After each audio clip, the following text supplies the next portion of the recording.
1962년 외부와 완전히 차단된 미국의 한 연구시설. 피실험자의 귀에는 아무런 수신장치도 달려있지 않았다.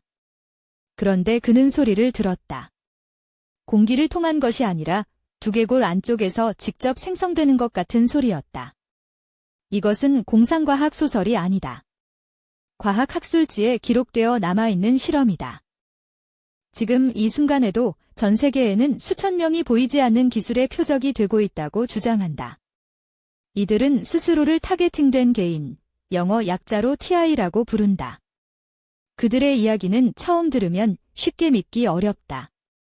그러나 그들이 말하는 기술 가운데 일부는 분명히 실제한다.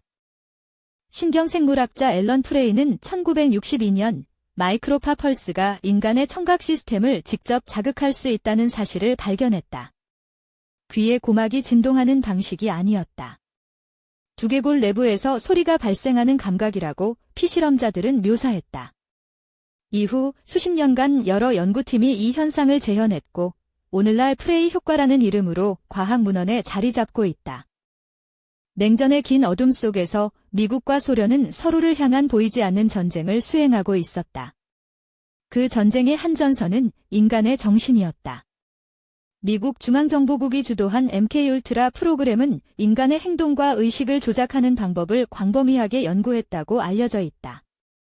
1970년대 의회 청문회를 통해 그 실체의 일부가 드러났을 때 동의 없이 민간인에게도 실험이 수행되었다는 사실은 커다란 충격으로 받아들여졌다.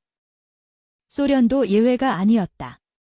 1970년대 무렵 모스크바의 미국 대사관을 향해 수년간 마이크로파가 지속적으로 조사되고 있었다는 사실이 밝혀졌다. 이것이 모스크바 신호다. 대사관 직원들은 두통과 피로, 인지 기능 저하를 호소했고 미국 정부는 한동안 이 사실을 해당 직원들에게조차 알리지 않았다고 전해진다. 그 정확한 목적과 영향은 지금도 완전히 해명되지 않은 상태다. 2016년 쿠바 아바나. 현지에 파견된 미국 외교관들이 이상한 증상을 집단으로 보고하기 시작했다. 귀에서 들리는 날카로운 고음, 극심한 두통, 기억력과 집중력의 급격한 저하. 이것이 아바나 증후군이다. 이후 중국과 유럽 등지에 파견된 미국 정보기관 관련 인사들 사이에서도 유사한 증상이 보고되면서 전자기파 무기를 둘러싼 논쟁에 다시 불이 붙었다. 그러나 TI들이 경험한다고 말하는 것은 아바나 증후군보다 훨씬 더 광범위하고 지속적이라고 전해진다. 잠든 사이 온몸에 흐르는 전류 같은 감각, 자신의 생각이 실시간으로 읽힌다는 확신, 어디를 가도 누군가 자신을 주시하고 있다는 감각.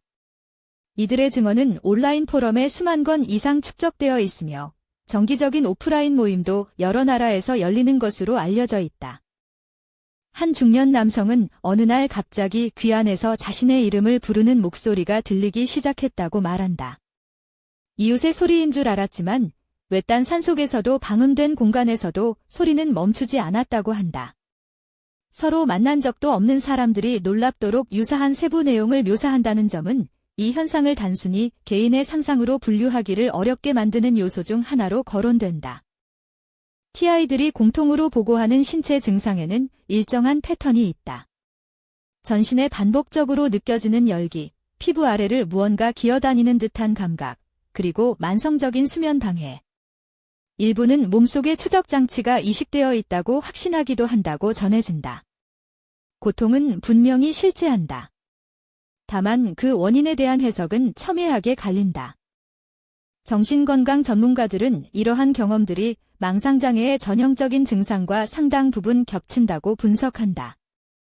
자신과 직접 관련 없는 사건들을 모두 자신을 향한 신호로 해석하는 관계사고, 그리고 외부의 힘에 의해 통제당한다는 피해의식이 핵심적인 유사점으로 꼽힌다. 그러나 전문가들 역시 이들의 경험을 단순히 꾸며낸 이야기로 치부하는 것은 임상적으로도 윤리적으로도 적절하지 않다고 강조한다. 증명의 문제가 이 논쟁을 더욱 복잡하게 만든다. 전자기파는 눈에 보이지 않는다.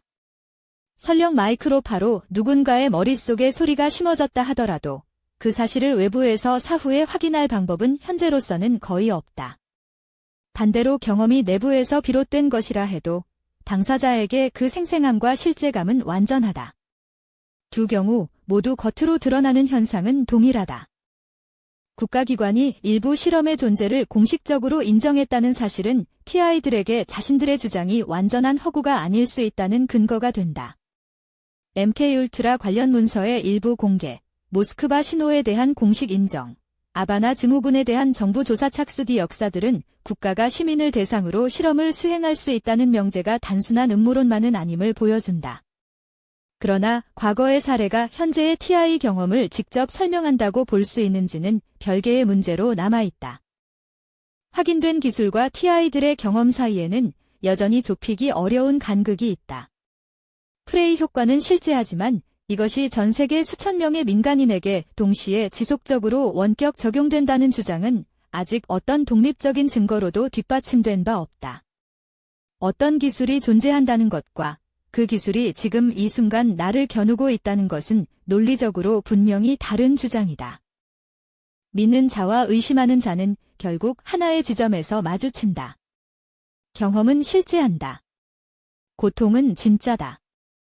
다만 그 경험이 외부에서 비롯된 것인지 내부에서 생성된 것인지 그 물음 앞에서는 양쪽 모두 완전한 확신을 가질 수 없다.